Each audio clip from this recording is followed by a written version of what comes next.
Kwa majina naitwa Malela Nicholas Daudi, ni mkazi wa wilaya Sengerema, mkoa wa Mwanza. Familia hii nilitambua mwaka jana, mwaka 2025 mwezi wa 11, nilipokuwa njiani nao wakiwa barabarani pale wilaya Sengerema wakiwa wanatafuta riziki.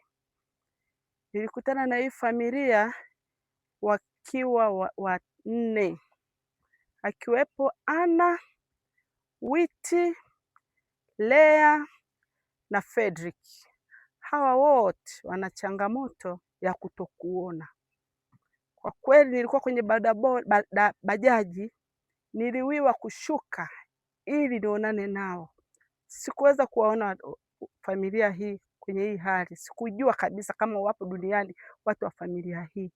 Baadaye niliwakusanya, nikaongea nao, mnatoka wapi? Wakanieleza tunatoka kijiji cha Ruchiri cha Mabana. Ana ambaye ndio mkubwa wao alinieleza mimi tuko 6. Ndani ya watoto 6, wa kiume 3, wa kike 3. Kiume 3, wa kike 3. Kati ya hao watoto 6 sisi tuko 4 hatuoni. Yaani 4 hatuoni. Wale 2 ambao ni kaka zangu, ambao ni wadogo zangu, walitoweka nyumbani wakihofia kwamba nao watapata changamoto ya kutokuona, ambapo mpaka sasa hatuna taarifa nao. Takriban miaka 6 hatuna taarifa nao kabisa.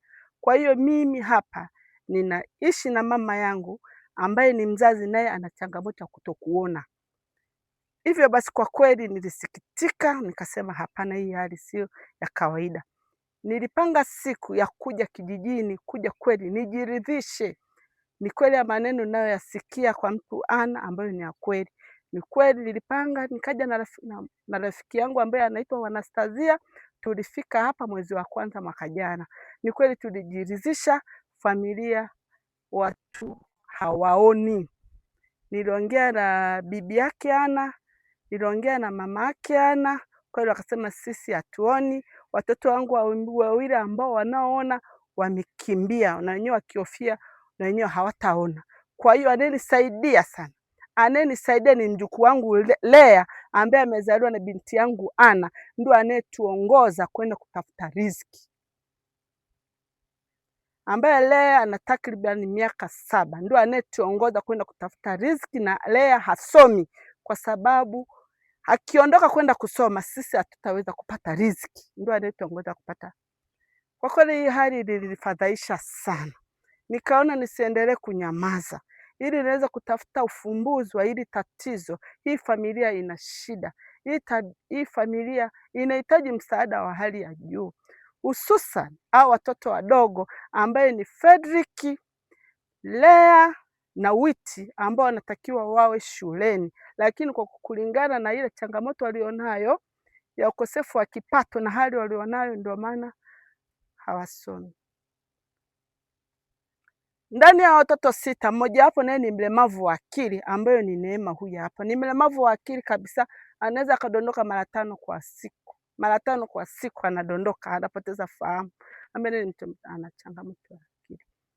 Hivyo basi siku hiyo hali iliniuma sana. Mimi ninakula, mimi ninalala usingizi.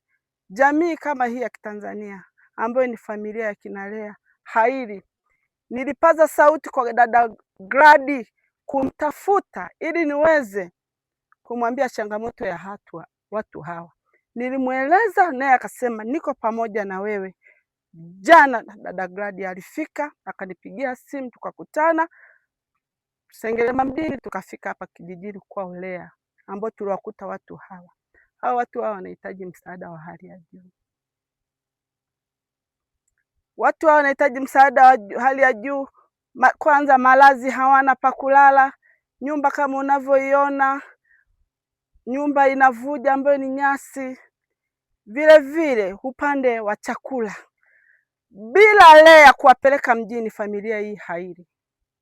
Ambaye Lea ni mtoto mdogo, anapokuwa anazunguka mjini akikosa analala stendi, na dunia sasa ilivyojaa giza.